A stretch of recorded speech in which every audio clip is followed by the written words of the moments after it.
This is the Big O Show. This is the Big O Show. Alrighty, there he is, locked and loaded and ready for Taylor Swift in the second round. How you feeling, baby? I'm good. How are you? Oh, not good, of course.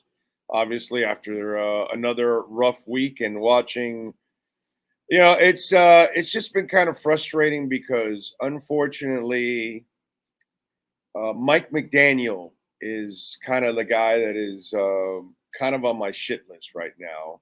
I am really frustrated, and it's funny because I was just talking about this. Raheem Morris has kind of rebuilt himself after his failed attempt at head coaching, and so has Dan Quinn.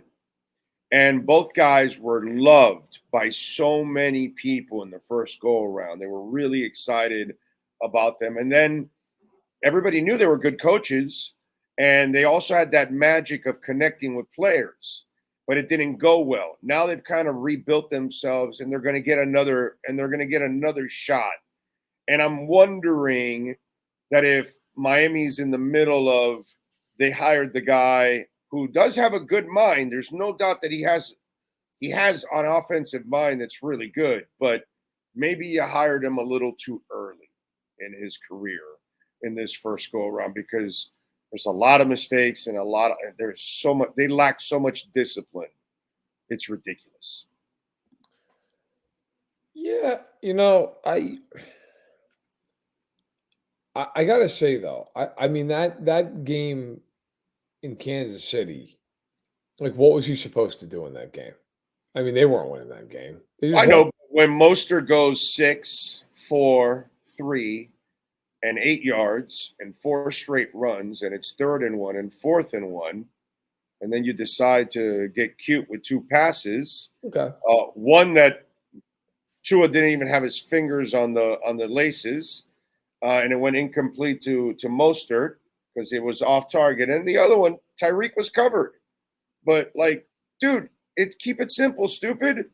You don't have a gunslinger. He keeps treating Tua like a gunslinger. And the gunslinger is on the other side of the field. His name is Mahomes. You know what I mean? He plays Tua like he thinks he has Burrow or Mahomes. And, brother, you got to play him like they play Baker Mayfield. Run the ball 30 times. Compliment the guy. That's what you need to do. I don't disagree with that. I don't. But we've talked about that throughout the season. I don't disagree with that at all. I just think in that game, look, the defense did everything it could. I mean, they were missing. Oh no, yeah. I mean, defensively, they did what they could. They hung in there. They made the Chiefs kick some field goals. They gave them a shot. Yeah. Offensively, I mean, look, I think that game kind of brings up an uncomfortable question about Tua and the future with them. Like, are you going to pay him $50 million a year? Because that's what it's going to cost to keep him there. Yeah. I still have zero issues with Tua. I have issues with how you're using Tua, how you're running your offense. That's what I have an issue with. And you're not going to maximize Tua the way you're coaching him. But if you're paying him, if you're talking about run the ball 30 times every game and playing him like he's Baker Mayfield, then are you going to pay him $50 million a year? No. I get it. Because that's the question, right? I mean, now he's got 1 year left on his deal. And if he is going to sign an extension, that's what it's going to cost. I mean, they're not getting him for $3 and $90. That's not going to happen. So no, it's not. Plus, they need them. Plus, they need the money. Right. So they have no choice. They have to lower that 5th-year option. So they're going to give him the extension so they can, wipe out 15, 20 million. And that extension is going to be, something like 5 years and $250 million plus. I mean, that's what it's going to be. That's the going rate. He just led the league in passing yardage. And look, to be clear, I'm not crapping on Tua. He's a good player.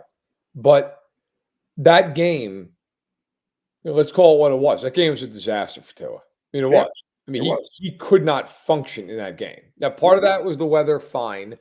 Part of that was he was just outgunned in that football game. I mean, he looked confused at times. He looked tentative.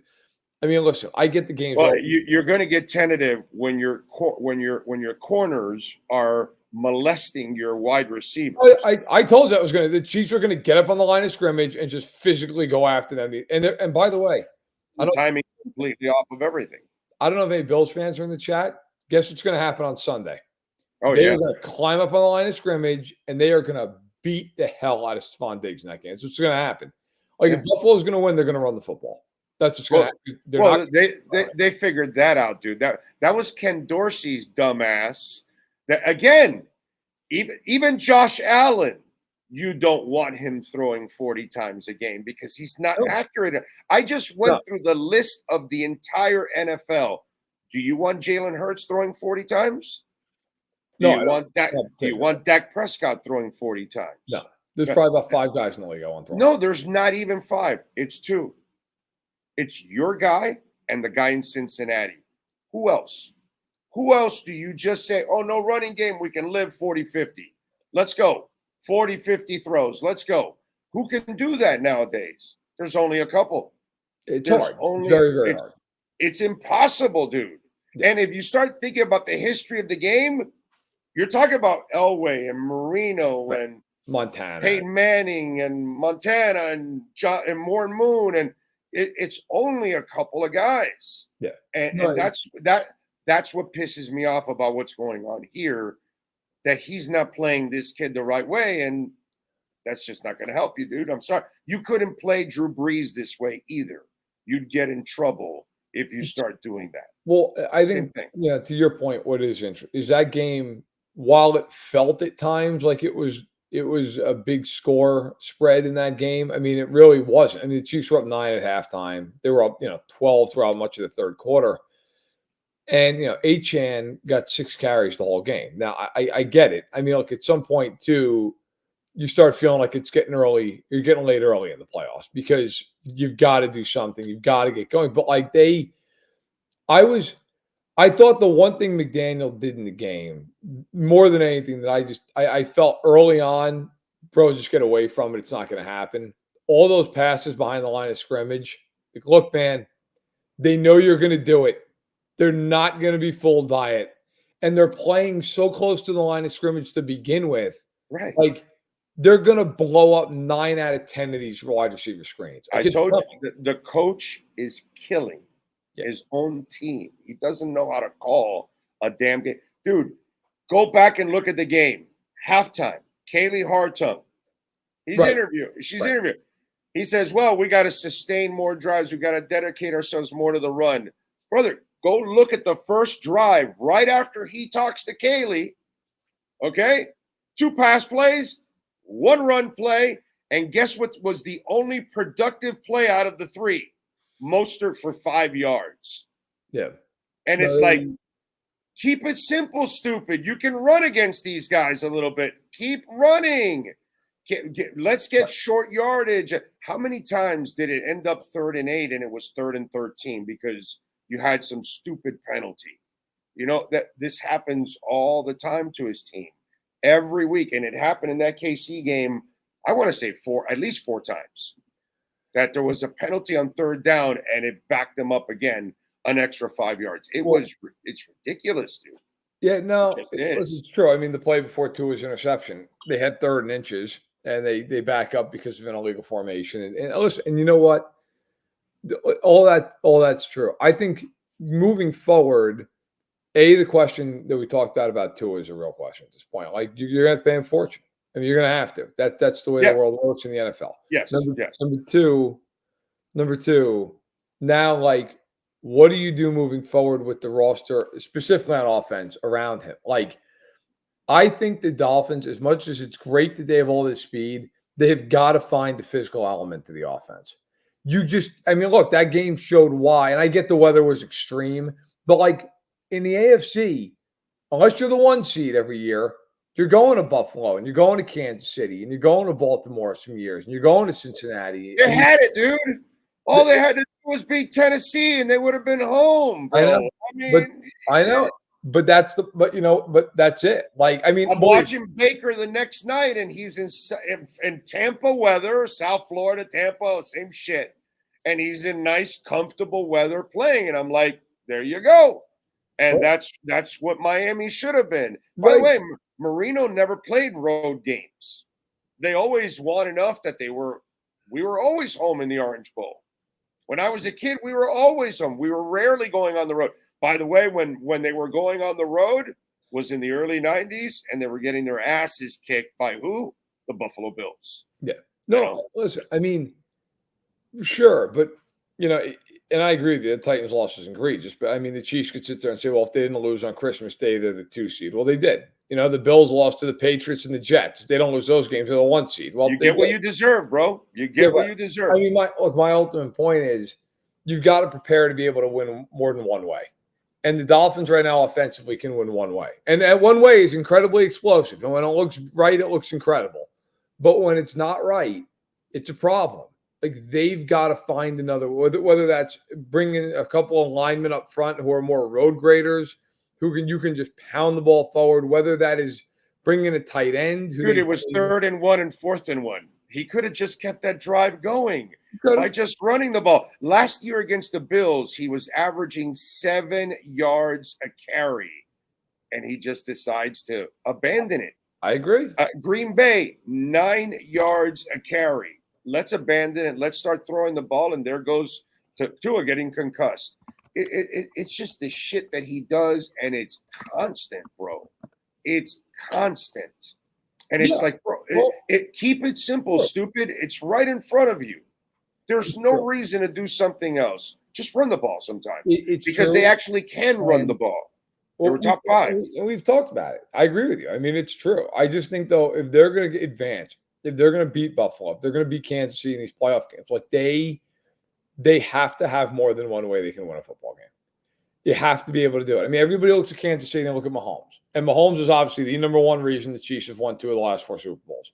But I tell you, like, you go back and look at those runs. Go look at the Super Bowl against Philly. They lined up and ran the ball down Philadelphia's throat second half of that game. I mean, they did. They lined up in power and just ran them over for the last 30 minutes of the game. Everybody talked all week long, and I was down there covering the game about how, well, there's no way the Chiefs can run on that front. Look how great they're front. And the Chiefs just lined up and moved them. I mean, that's what happened. You go back and watch the Super Bowl against the Niners. Damian Williams was the best player on the field that night. I mean, he just killed them. Former Dolphin. Great, right? I mean, the Chiefs, a lot of those years, like, yes, Mahomes is the main reason, and Kelce and Tyreek Hill, but like a lot of those playoff games, they won because they just got more physical than the other football team. I mean, that's why they won. Now, yeah, obviously they also had Mahomes who could make 6 or 7 godlike plays, but like they won a lot of games, especially last year where Mahomes compromised, where they just lined up offensively and defensively and said, we're going to move you at the point of attack. That's how we're going to win this game. And they did it. And I think if you're Miami, maybe that's adding a different type of alignment. Maybe that's adding a tight end who you feel like you can really rely on. They tried to get Darren Waller 2 years ago. Right, I remember that. They wanted Laporta in the draft, from what I'm told. So they have tried to get that playmaking tight end for 2 years in a row. I'm convinced they will get a playmaking tight end this offseason because that offense desperately needs it. Yes, they need a tight end who can be a release valve, who can give them. The guy doesn't have to go for 1,000 yards, but like somebody who is just a threat in the passing game, because Durham Smythe right now is not thrown to. He's just not a factor. He's a number 2. He's fine. He's a terrific number 2. That's the problem. You're playing somebody out of their position. It's not Durham's fault. No, it's not. You know what I mean? It's not. I agree with you. He's a 2. But that, to me, like, they need to find a tight end who can be part of the offense, who can block, and then who also can go out and catch the ball. They need a guy who gives them some duality. Because right now, as great as Hill is and as great as Waddle is, like, if you can do anything to limit those guys, there's no third weapon in the passing game. Now, obviously, the running backs are excellent, but in terms of just throwing the football, there's not that third weapon.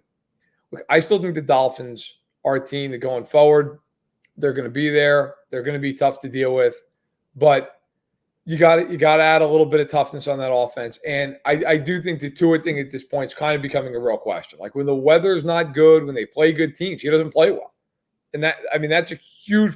I don't care if he throws for 400 yards a game in September. I don't care. I don't care. It's the same way I feel about, quite honestly, with Buffalo. Listen, maybe Buffalo kicks the crap out of Kansas City this weekend. Like, I don't care. You got to stop the run, bro. If you guys stop them from running, they're the one. You'll be fine.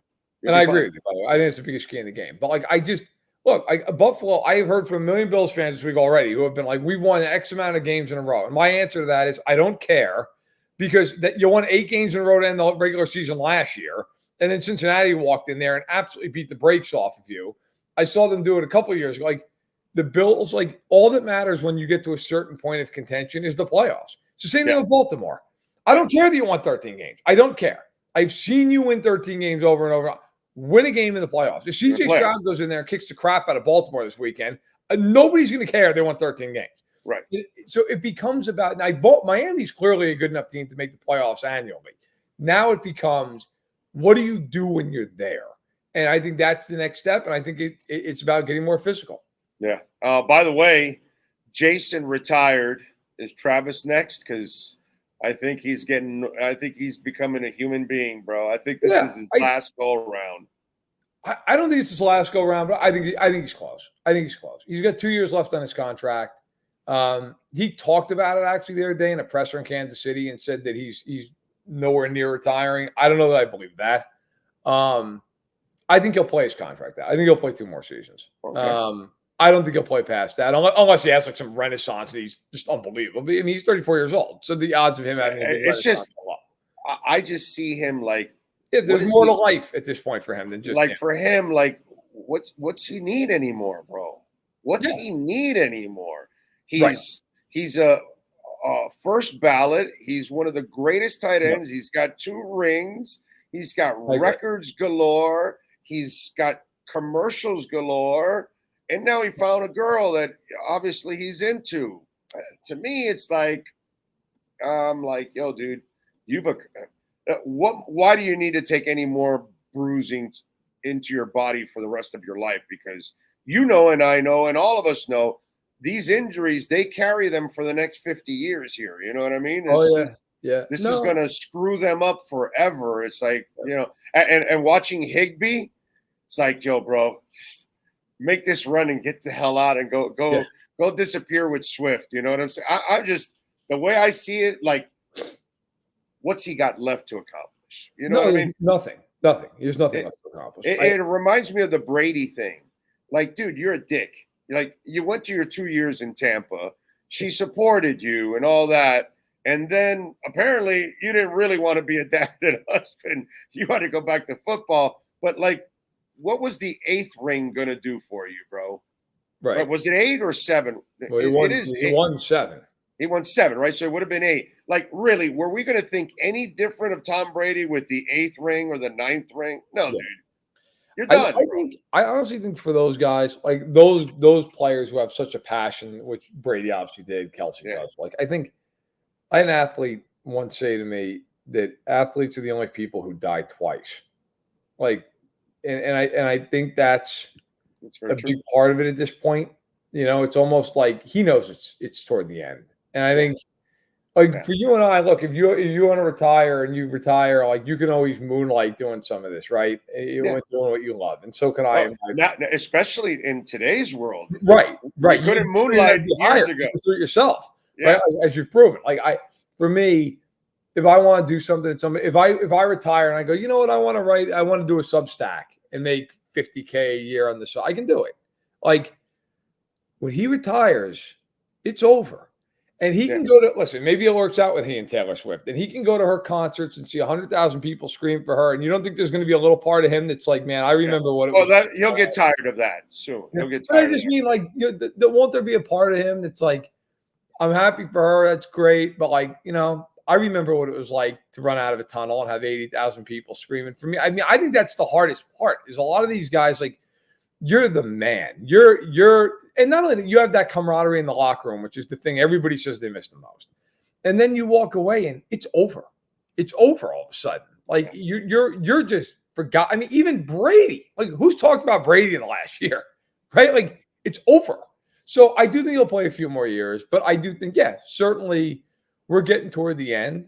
And I think that's why in some ways, like, this particular year, and I mean, It's been hard on him because she's, from a team standpoint, because they've not played particularly well by their standards. But now, I mean, if they win this game, they're one game away from the Super Bowl. Like, I think for him, it's like, hey, man, I don't know how many more of these got left. Like, we're pretty close. Let's go get it. It's an interesting factor.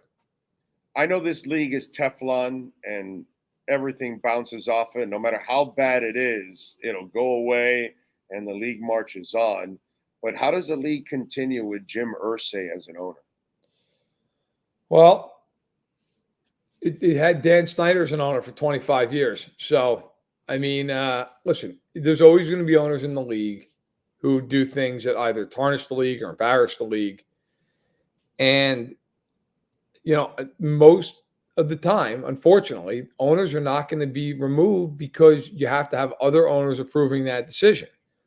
They're not going to set a precedent because they're thinking about what if I'm next? What if something happens with me? It becomes very difficult.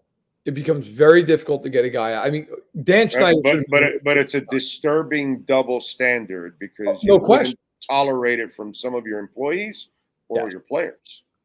No, and there's no question. And I would never argue that. But I think it's one of those things that, unfortunately, it's the reality. Now, in this case, okay, and for people who aren't aware, Irsay was found unresponsive and there's fear of an overdose.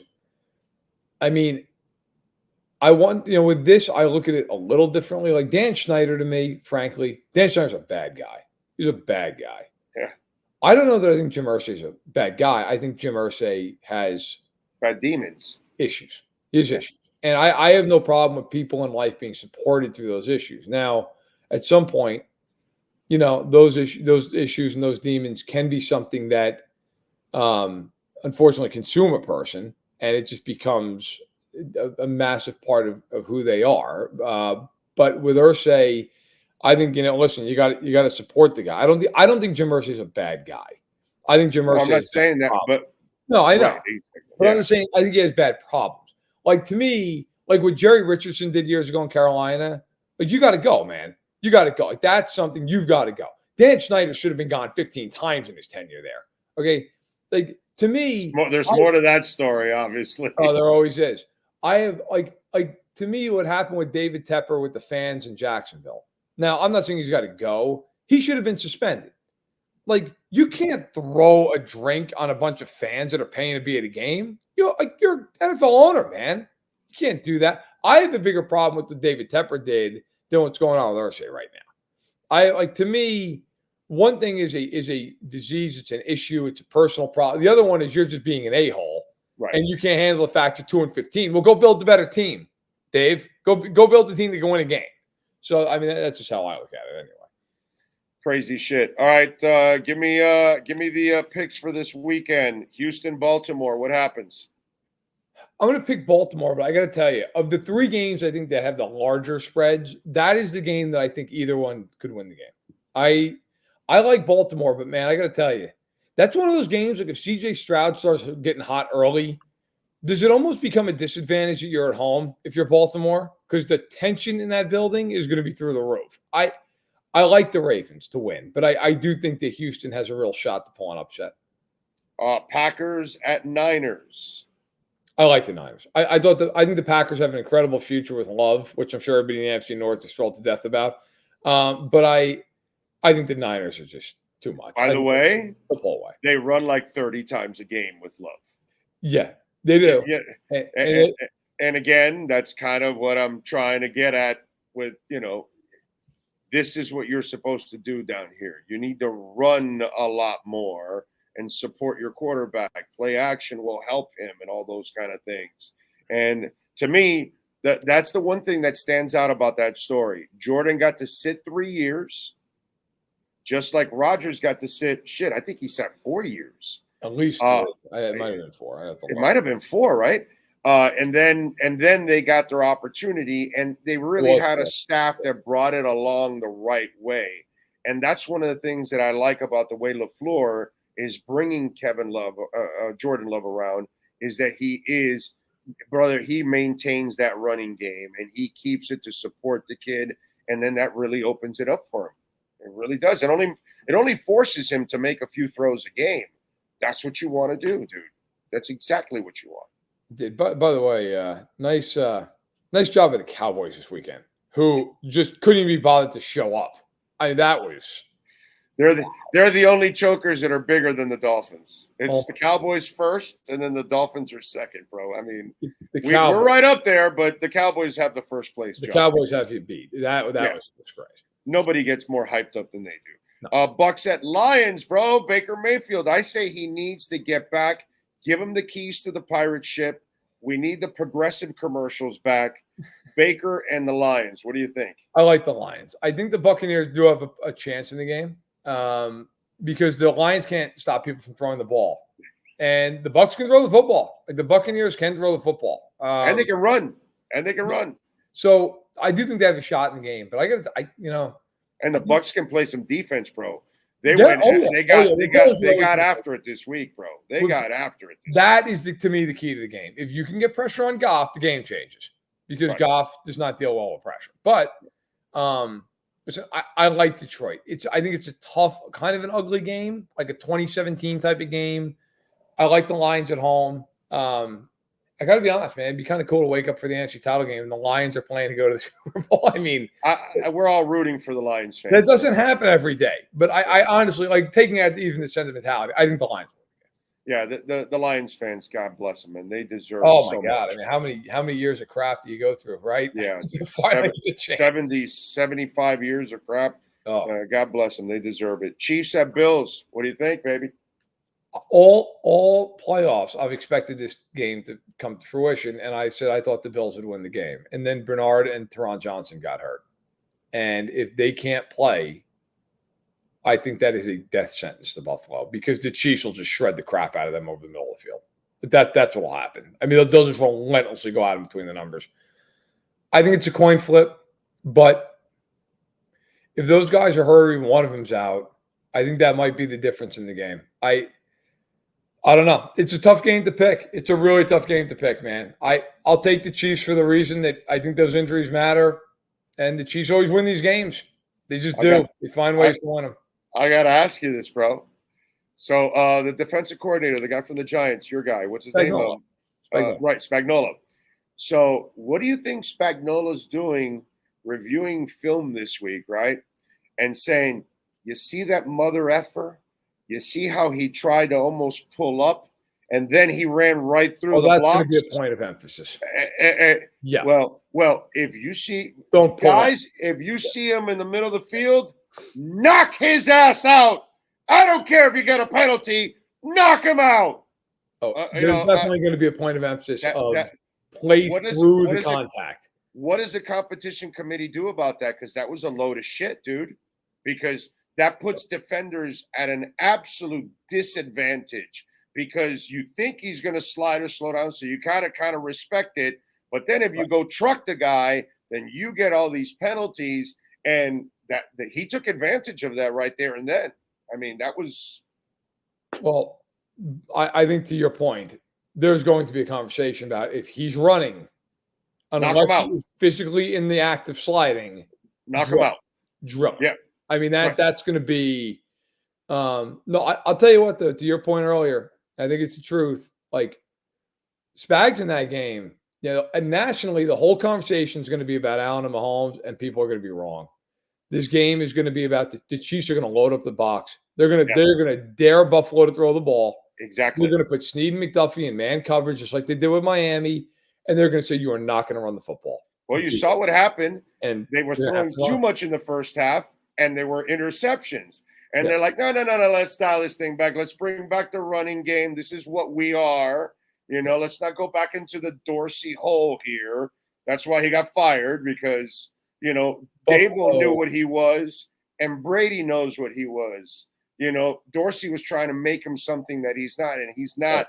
Bro, you're not going to make him Dan Fouts to go out there and throw 50 times a game. Buffalo's got to run the ball. That's not who he is. To me, the keys in the game, the Chiefs can't turn the ball over. The Bills lead the league in takeaways, and the Chiefs turned it over a lot. That is the great equalizer in this football game. That's number one. Number two, Buffalo, if they can't defend the middle of the field, they got a problem. Because if there's one thing the Chiefs will do in the passing game, they will run. I mean, Rashee Rice is still running on a deep cross. Yeah, he looks good. I mean, That's all they do. And then Kelce just kills you over the middle. And then the third thing, look, Kansas City's got to stop the run in this game. If Kansas City can stop Buffalo from running the ball, they win. They will win the game.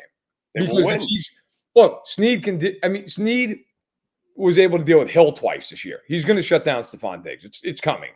And they already did, by the way. And he'll get it. And he'll get in Diggs' head if he gets physical with Diggs.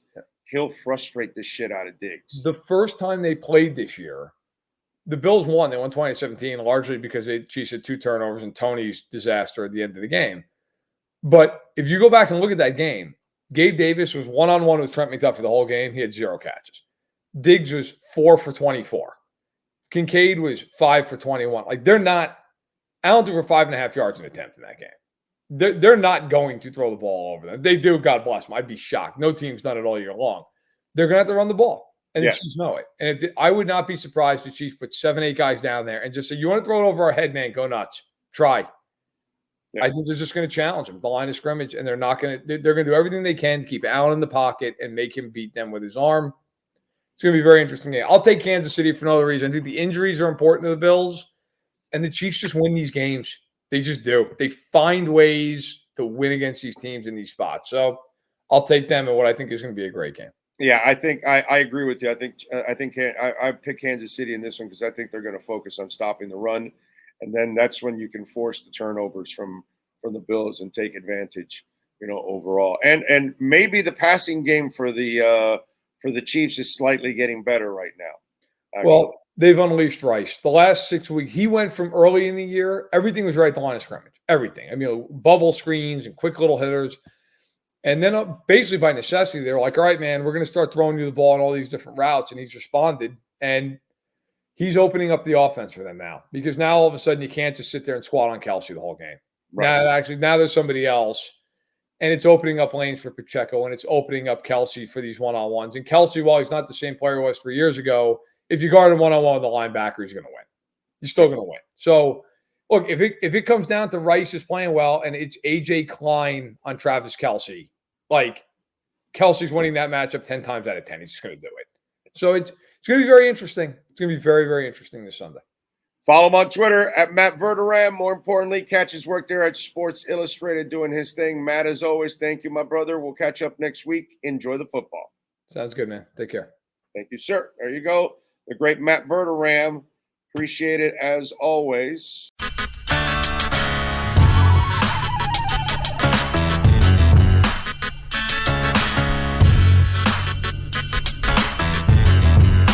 This is the Big O Show.